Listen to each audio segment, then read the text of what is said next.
Hi and welcome to Z Games. Recorded live at 4ZZZ Studios in Brisbane and broadcast nationally over the Community Radio Network, Z Games brings you the latest gaming news, reviews and interviews from across Australia and around the world. Once again, you're listening to Z Games, Australia's most beloved gaming radio program. We are coming to you live from the 4ZZZ Studios in Brisbane, and you are possibly also listening to us around the nation on the Community Radio Network. I am Lee. And as ever, I am joined in the studio by Razor, who's wearing a beanie. Hello. You're wearing a beanie, Razor. Yeah, it's cold. Yeah, fair enough. Yes. Candi. It's not cold, it's Brisbane. And we're indoors. Relatively speaking, it is. Hi, everyone. Candi's not wearing a beanie, as you can tell. Jody Macgregor isn't wearing a beanie, but he is wearing a beard. And it's keeping me warm. It's glorious. Hell of a beard, man. Thanks. That's creepy. I am both hatless and beardless. Razor, what is happening on this episode? We've got a special guest coming in to join us later in the show. Ollie from Lucid Level Games. She's a recent Griffith game design graduate, and she's here to talk about her game Space Sleuth. Cool. Also, we've been playing Heroes of the Storm, Blizzard's new MOBA game for the PC. They call it a hero brawler. They apparently don't like it to be called MOBA, which is fair because that's a really dumb name. It's a terrible name. Yeah. But like Smash Brothers and Street Fighter are hero brawlers. Yeah, no, that is a bad name as well. Yeah. If we have time, we might also talk about Bit Evolution, which Jody has been playing. Mm-hmm. But let's get this episode started with the weekend gaming news headlines. Miss Candi Payne. Thank you, Razor. Australian Greens Senator Scott Ludlam will lead a Senate inquiry into the Australian games industry. The inquiry will focus on the decline of the games development industry in Australia, despite the sector experiencing strong growth internationally. Last year, the Australian government scrapped the $20 million Interactive Games Fund 1 year into its proposed 3-year term. In a statement posted to the Greens website, Senator Ludlam said, "The sector has been treated like the poor cousin of the creative industries. This inquiry will help establish what the government should be doing to support Australia's games industry and the employment, economic and creative benefits it delivers to the nation." A report is due April 2016, with dates for public hearings and submissions to be announced shortly. That's a nice gesture. Yeah, that $20 million fund, it was only around for a year, but in that year games like Framed and Hand of Fate came out and were backed by that fund, and those are great games that we probably wouldn't have got otherwise. Yeah. What else are we going to miss out on? Yeah, that fund supported a whole raft of games beyond even those ones, which are, those are doing really, really well, but even things that are yet to be released are still, they're being developed off that money. And I think a lot of people within the industry are really wishing that sort of support would come back more so than the other proposal of tax breaks for bigger companies. Mm-hmm. But that seed funding is really important. Sometimes I feel like Senator Ludlam is just a senator who's directly pandering to me, which, feels great, but I also am aware that none of my opinions or ideas are particularly practical. And so when he encounters the machinery of government, the whole thing falls apart. In this case, he's yeah, we probably should be putting money into the games industry, right, guys? We'll find out about this in 2016, and from there, maybe we'll be able to do something about it. But first, we'll have to hear from everyone. Yeah. Yeah. Sony has announced 2 new models for the PlayStation 4. The first will be released locally in July and will feature a 1TB hard drive. The second will be a refined 500GB model that will be 10% lighter and use 8% less energy, to be released in Japan at the end of the year. No local release details for the second model are currently available. This news follows last week's announcement from Microsoft that a 1TB Xbox One will be available beginning this week. My Wii U has 32 gigabytes on it. That's the most you can have on a Wii U. That's not as much. But is it enough? It feels like enough now. Mm-hmm. But if I were to put games on there, it would not be. Yeah. Yeah, it really sort of begs the question, what were Nintendo thinking when they designed the Wii U to have a maximum storage capacity of only 32 gigabytes? I mean, there's plenty of games out there that are larger than that these days. I think they're still afraid of digital distribution largely. Their whole digital storefront is proof of that when you compare it to what Sony and Microsoft are doing. Maybe the NX will have a hard drive with a usable hard drive on it. I don't know.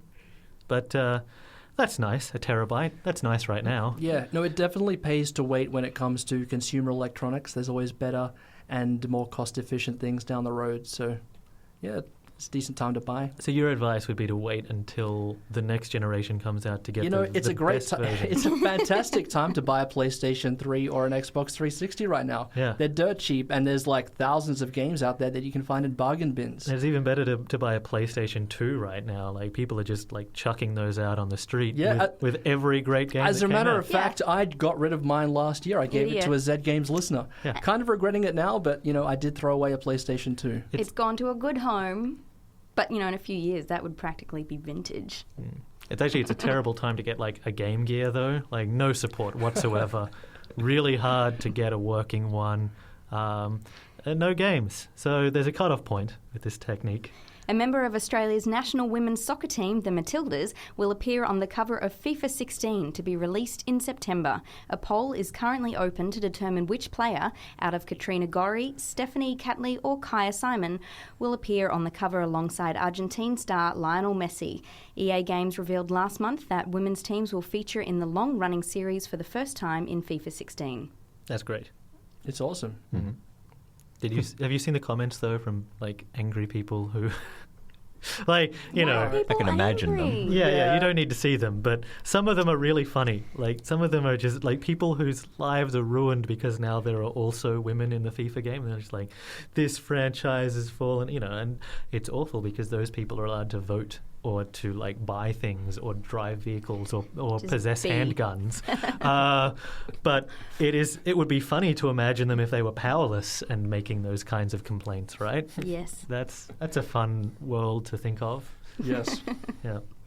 Wii U exclusive horror game Zombie U will be an exclusive no longer, according to listings on the Australian Ratings Board. PlayStation 4 and Xbox One versions are listed, despite the original being developed specifically to make use of the Wii U's tablet-style gamepad. Additionally, the U appears to have been dropped from the game's title, and no release date has been given. So really, it's just zombie. Yeah, but without an E. Yeah. Correct. It's like the Italian, right? Yes. Yeah, it is. There's a classic Italian zombie movie called Zombie without the E, I guess. Oh, Italian movie. Oh. The Australian Ratings Board is actually a really reliable way to get games leaks now. Yeah, They keep leak doing games it. all the time, yeah. There's no secrecy there. So if you want like insider secrets, just check the Australian Ratings Ratings Board. Yeah, you can follow them on Twitter and they do it all the time. Like, that's the one great thing that they do, is they tell us about future games. And then also they tell us like what awful things can be found in future games as well. Like the list of terrible crimes against humanity that they've had to incorporate into their rating. Like, that's always fun. So spoiler alerts. Sometimes, yeah. Like whenever there's a specific type of awful violence that happens to a body, they have to write that down and include that in the list of terrible things in the game. So This could dramatically affect my future purchases. yeah, actually, you should follow them. Yeah. Because you would be able to determine like what awful things you want to see. Yeah. In that you want to see only awful things. Damaged eyeballs, tick. Tick. And finally, it has been revealed that Burnout studio Criterion Games was approached to create a new F-Zero game that would have been a Wii U launch title.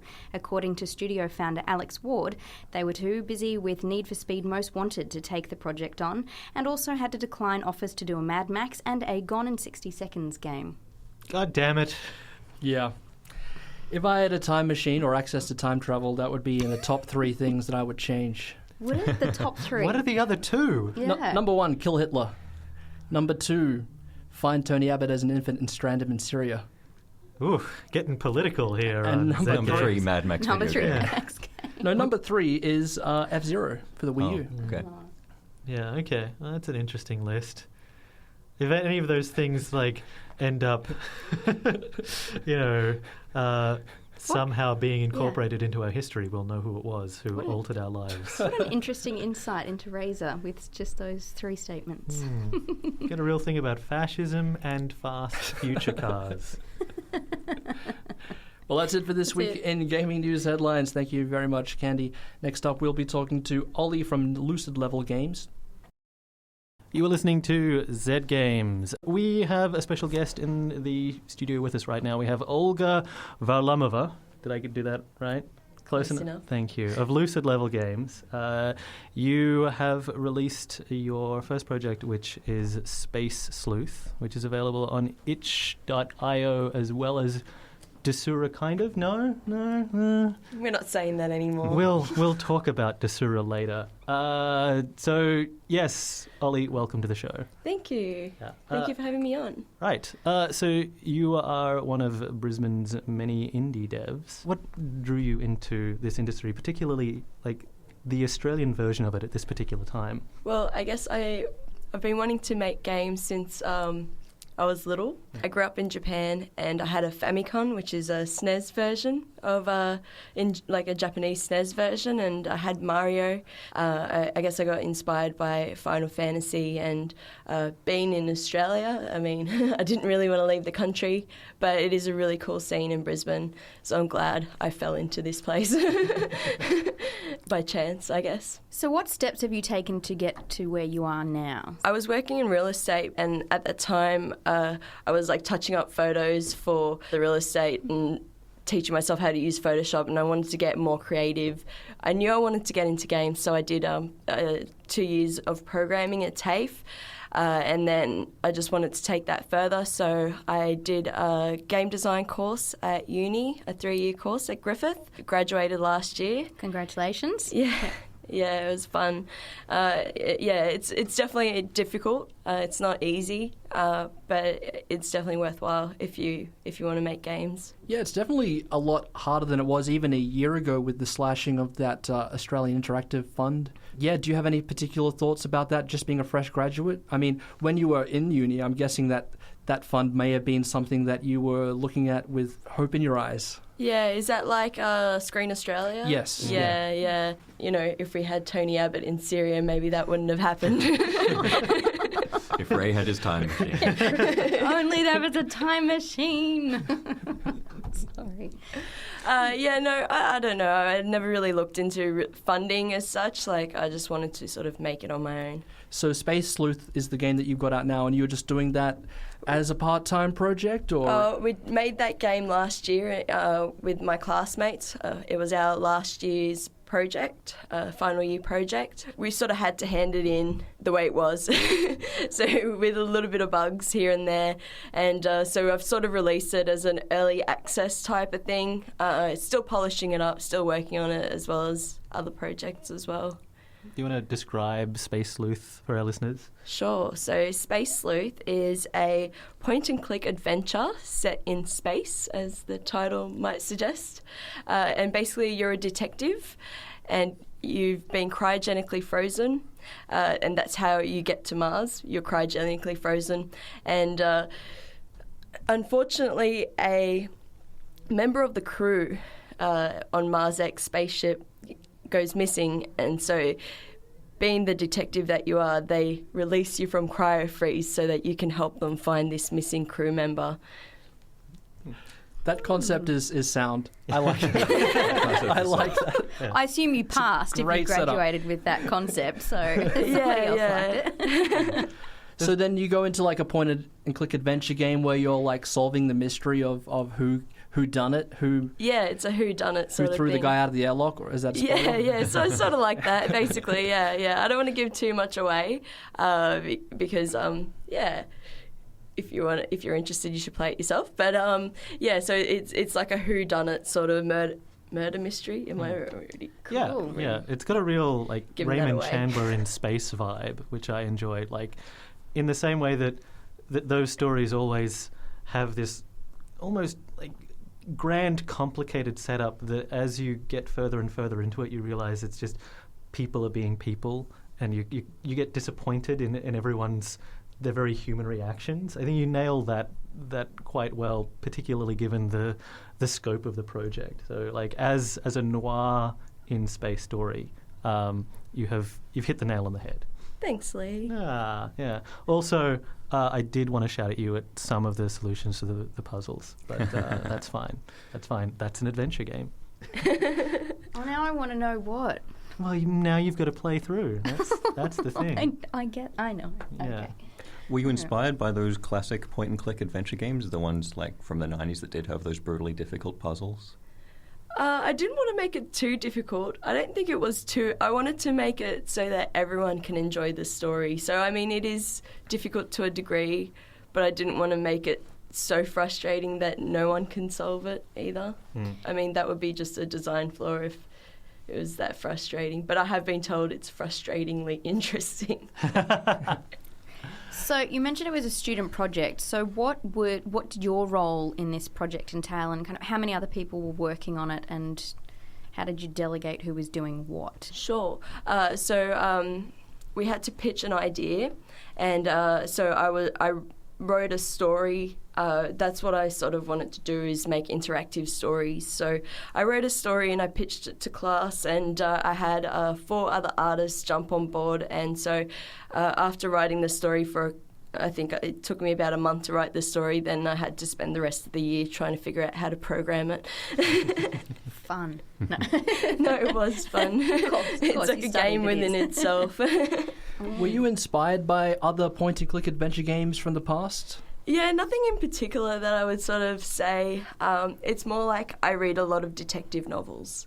So I guess my inspiration comes from a lot of, like, the detective murder mystery stuff that I've read.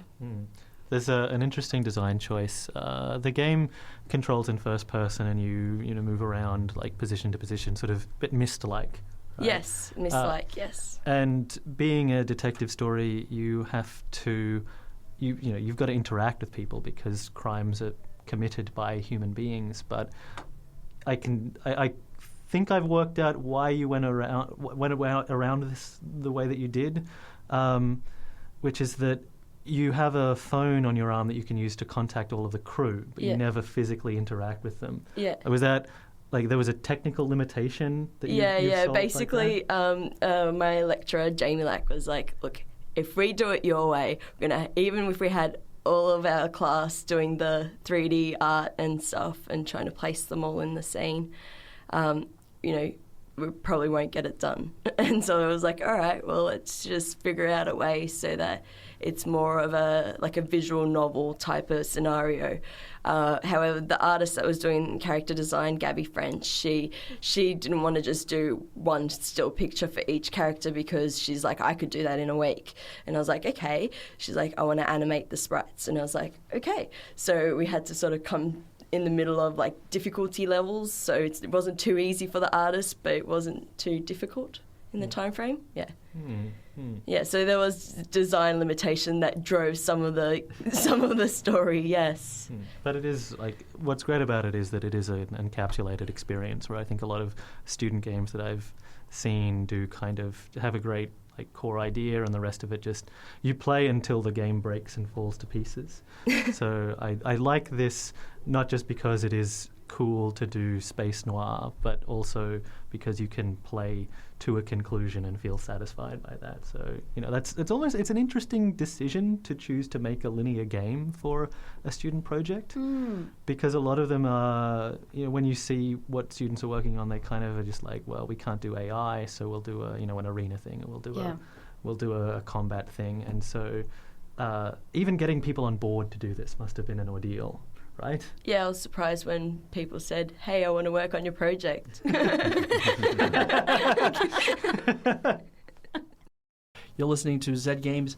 My name's Razor, joined as usual by the crew, Miss Candi Payne. Hi. Mr. Lee. Hey. Mr. Jody. Hello. And special guest Ollie from Lucid Level Games. We just finished talking about your game Space Sleuth, but you're also involved in the Brisbane game development community as well, somehow? Yes, somehow. Champagne radio, Ray. So I'm an organiser for Game Dev Brisbane and Game Tech Brisbane. There are monthly meetups. They happen at the Cube at QUT on the first Sunday of every month. Last month, we had a virtual reality panel, which was super awesome. And also the Starks came in to talk about their game Ninja Pizza Girl. did I mention Disparity Games? Yeah. You did, yes. Yes. Yeah, I was at both of those, and they were great. Yeah. So is anyone welcome to come? Any local game developers? Any local game developers, I'm sure they've already know about it. But yeah, it is aimed at more tech and dev people. Yeah. Right. Are you guys excited, just sorry to throw us on a tangent here, about the virtual reality thing? Like, were there anything in your mind spark off when you're thinking about virtual reality, what you could do with it? Yeah, definitely. Like I said, I'm more interested in the narrative side of games, and with virtual reality, for me, it's a completely new medium for storytelling. Film techniques that have risen out of, film don't necessarily apply the same way. So it's a new medium for storytelling, and the way that you get the players focus onto certain things, and the way that wow, I've lost my train of thought. Yeah, I mean, it's just like a different medium for storytelling. I guess that's what gets me excited about virtual reality. Yeah. Yeah, just you've got a space game out, and one of the hot games at E3 that just happened last week was Adrift, which is a space game where you're it's a first-person game where you're like seeing the world as an astronaut, and apparently it's a really good simulation of being crushed to death by space debris. Nice. It's totally horrifying. Yeah. Being crushed by things in virtual reality seems to be a very visceral thing at the moment. But I can imagine like a detective game would be good as well in virtual reality. Yeah. I mean, anything could be done, but it's just the way that, camera works, because you can't control the camera. The player controls the camera. You can't do cutscenes the same way. You can't transfer person from location to location as neatly, because you just get disorientated in virtual reality. So it's just things like that I feel like a pioneer in that sort of area, where if you're a developer for virtual reality and you're writing a story, then it's completely new grounds at the moment. Space would be an amazing platform for 3D and virtual reality and all the rest of it, because really, even if you did get disoriented, well, you're in space, so you're pretty much disoriented anyway, because there's nothing out there but like black I wish space. there was some way to simulate the lack of gravity. Like maybe you can have virtual reality in a pool, so that you can with like a scuba diving gear, and so then you can just like float around as well. That would be really cool. Someone out there is already working on that, and that is the future games. Yeah, you have to get into a pod filled with water, but it perfectly captures that experience of being lukewarm and in space. Lukewarm? Why lukewarm? Like water would be difficult. Cold. Yeah, I get it. So like room temperature. Yeah. That's what space is like, room temperature, famously. Yeah. We all speak from experience, clearly. Why, you've never been to outer space? So, Ollie, what you're working on Space Sleuth now, like tweaking it? Is it you said it was an early access type of thing? Yeah, it's just still tweaking, ironing out the bugs. Like, it could definitely be a lot more enjoyable if it was... just some things that are a little bit out of place, but I mean it is still playable all the way through to the end. So just audio and things like that as well. I did float through the ceiling at one point, but which room? I don't know, it was like the engineering room. I just went straight up through the ceiling. Oh no, I thought that was fixed. But like gravity had been switched off, and I was off into space, so it added to the simulation in some ways. Oh. It's fine. Wow. It only happened once. Yeah, I thought that was fixed. Oh, well.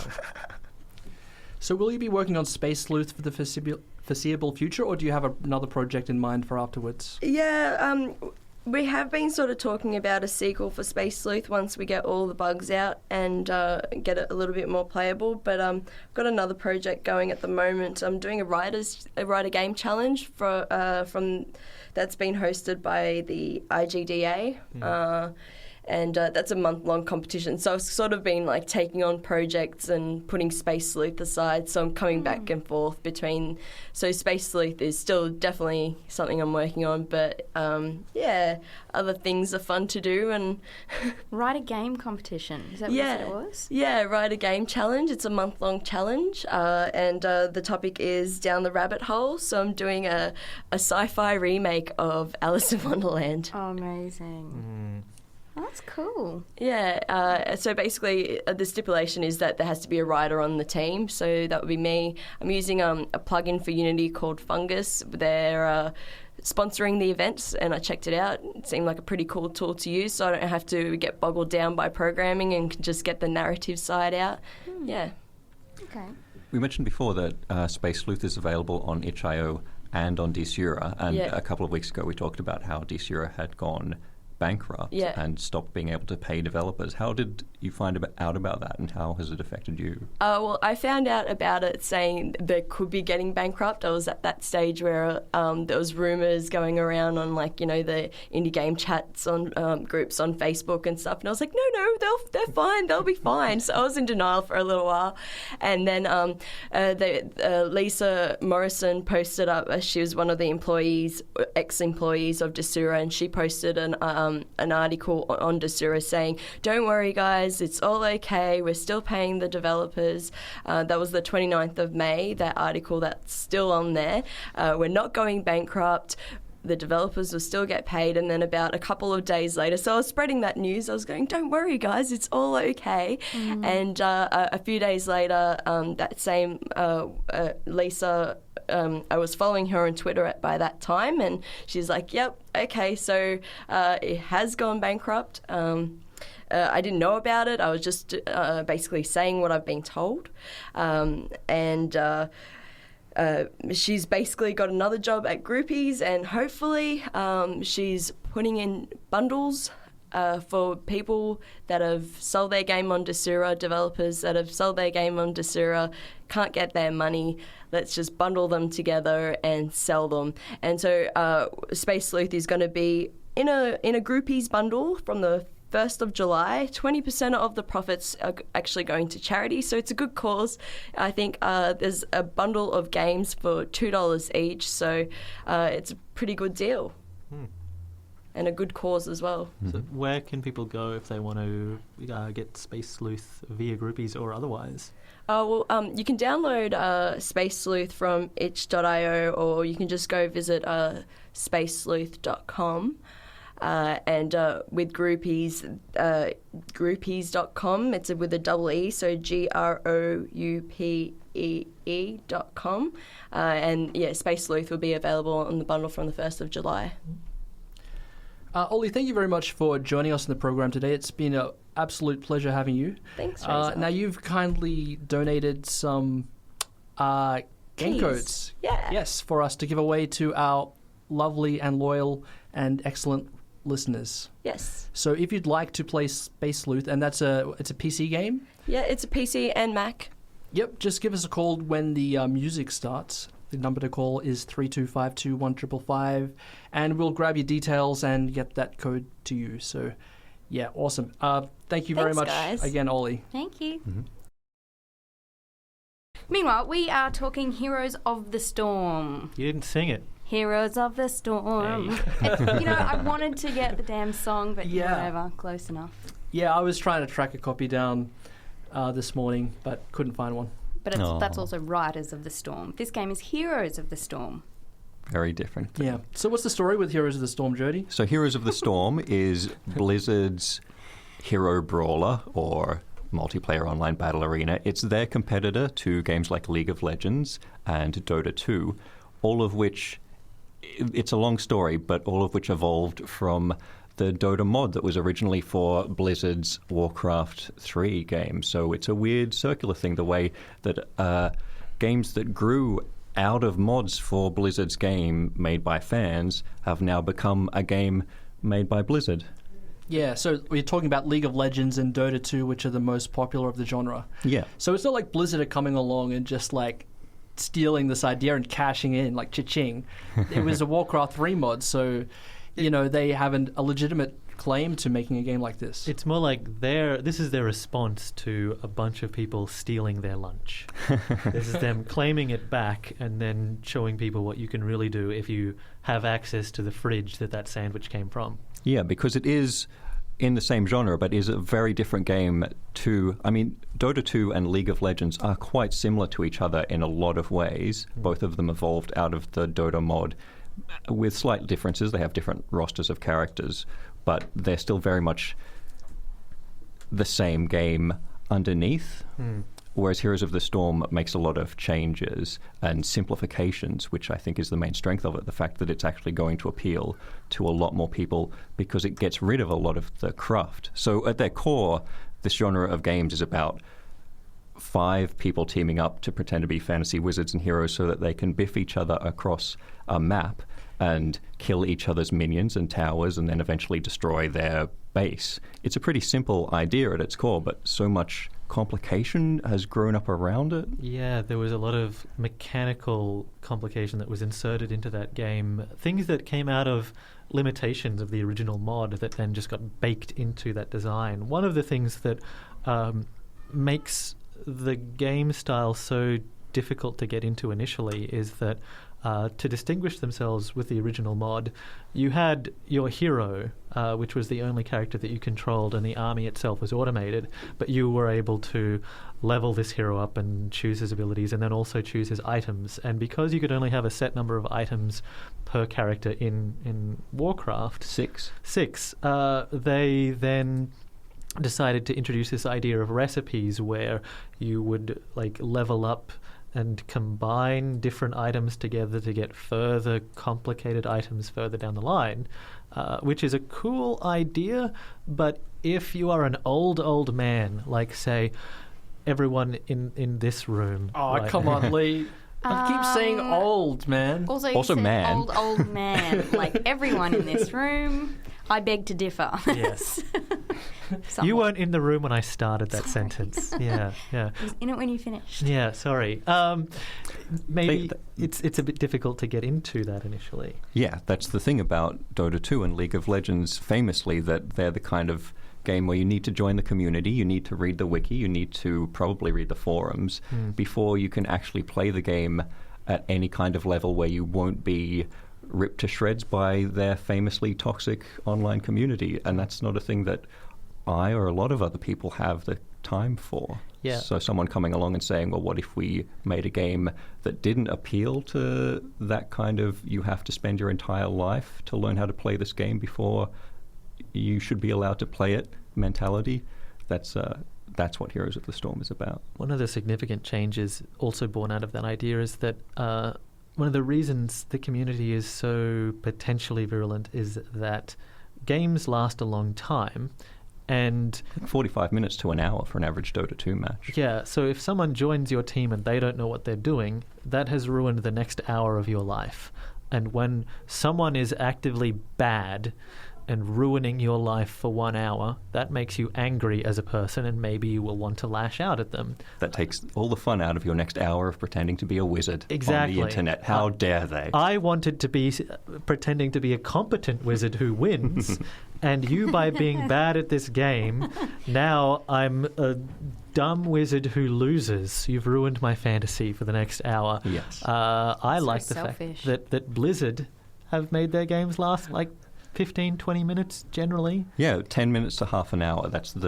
I've been playing this for a couple of weeks since it came out of the beta, and that's what I've experienced. Nothing that goes longer than half an hour, and sort of around 15 minutes average. And that's ideal. That's about the amount of time that I can sit at my computer uninterrupted and not want to go and make a cup of tea. Yeah. As well as the shortened game matches, Blizzard are also famous for their skill in balancing. With StarCraft and World of Warcraft and all of that. So they've really nailed the balance between the different characters so that, in League of Legends or Dota, if you're losing, it's really hard to come back from that. So at about the halfway point, you can go, okay, we're going to win. And there's not much the opposing team can do to combat that. So if you're on the losing team, it's like you have to resign yourself to feeling crap for 20 minutes and just playing out the game without any chance of winning. But here, we've seen matches where you can turn the thing around with a good strategy. We experienced that. So Razor, Jody and I, because it's only on PC at the moment, sorry Candi. Yeah, that's okay. Anyway, we were playing. We've been practicing. We are still too afraid of going up against real humans, but we have been... Well, I've done it, but not as a group. Yeah, no, I don't... Fearless. Yeah. But so we were playing a match that I thought we were going to lose at around the halfway mark. It seemed quite bleak, and then we pulled out a magnificent victory. It was the longest game that I had played at half an hour, and what a magnificent feeling! And in a game of Dota, if you feel like you're losing within the first 20 minutes, then people do tend to surrender and bow out. You can't do that in Heroes of the Storm at all. There's no way to surrender. You have to see them out, which I think is a canny idea, because if you didn't force people to finish the games, they wouldn't have realized that you could do this kind of a comeback thing. I think you probably wanted to quit when you thought we were losing, Lee. Yeah, it's getting pretty rough. And because you can't, you have to stick around, and then you realize, maybe 1 in 3, maybe 40% of the time, you actually can come back from the brink quite spectacularly in this game, often enough that it's a noticeable difference. Yeah, yes. Just having that short experience where you get that whole emotional arc of being thoroughly trashed by overwhelming forces, and then stealing that victory back from them is wonderful, and something that you don't necessarily get a lot of times unless you're in something directly competitive like this. But those experiences are also tend to be distributed across a much longer play experience, which can make the lows particularly difficult to deal with. You mentioned balance before, Ray. I think really what it is that in Heroes of the Storm, all of the defenses and the things that aren't controlled by players are much weaker than they are in other games. In Dota 2, an individual creep, just some random goblin, is going to take a bunch of whacks by your giant Dragon Knight hero or whatever. Whereas in this, you can steamroll over those little creeps, and even the towers and the walls that you have to knock down before you can win are actually relatively fragile, and that's what makes it so easy to come back, because all it takes is one good coordinated push and you can barrel through. It just needs teamwork and good timing. Yeah, like League of Legends and Dota, they're very prolonged games of attrition where you're just sort of tugging and pulling and you can't really make big moves. But here, because of the fact that you can interact with the map as well, each map has its own objectives and unique kind of monsters that you can enslave or hire, if you will, to help you fight the opposing team. So that's a really cool thing that helps it from becoming stale as well. Yeah, it gives it a lot more character. Famously, Dota 2 and League of Legends are games where there's only one map. It's just a bowling alley of 3 lanes that you fight on over and over, with the idea being that you get to know the characters rather than the map. And Blizzard have said, well, what if we give you about 8 different maps, and one of them has undead pirates on it, and the other one has giant spiders, and the other one has evil plants? And that immediately makes the game more interesting to me. I love that pirate map where you can find doubloons in treasure chests and then hand them in to a sky pirate captain, and he will shoot cannonballs at your enemies. That is immediately more interesting than just wizarding it up in the same bowling alley every time. It's born out of that idea that you need to have smaller games as well. So the maps themselves aren't as big and sprawling as the Dota one, and they're all high concept in their the character that makes them interesting. So when you sit down to play, if you're playing an extended period of the game, you will see 3 or 4 different maps, 3 or 4 different tinkerings to the core concept, and you are always switching up your technique a little bit more. And it also means that if if the core gameplay of pushing a lane with your creeps doesn't appeal to you, there are other little things that you can be doing. But it also means that if that's what you're really into, you can just focus on that and let other people go and chase those other weird esoteric objectives as well. I think that, obviously this is a game that appeals to us as people who have bounced off MOBAs. And I think that if you've ever been curious about what the deal is with Dota 2 and with League of Legends, this is actually a fantastic way to dip your toes in and get a sense of what the appeal is there. Do you think that this is a game that works for people who are also like big fans of the genre, though?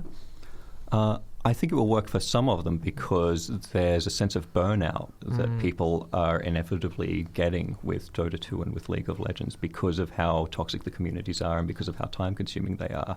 And I think the other thing that Heroes of the Storm has to win people over to it is the fact that it has Blizzard's raft of characters to it. All of these characters are drawn from their other games. It has characters from Warcraft, Starcraft, Diablo. It even has the Lost Vikings in it from like their ancient 90s platformer, which I love that they did that. You can just play as 3 Viking dudes if you want to. I really hope that the characters from Rock and Roll Racing end up in this game. Was it Blackthorn, the one where you're a guy with a shotgun who fights orcs? Yes, but he can transition between the foreground and the background. That's OP. It shouldn't be allowed. It's a useful power to have.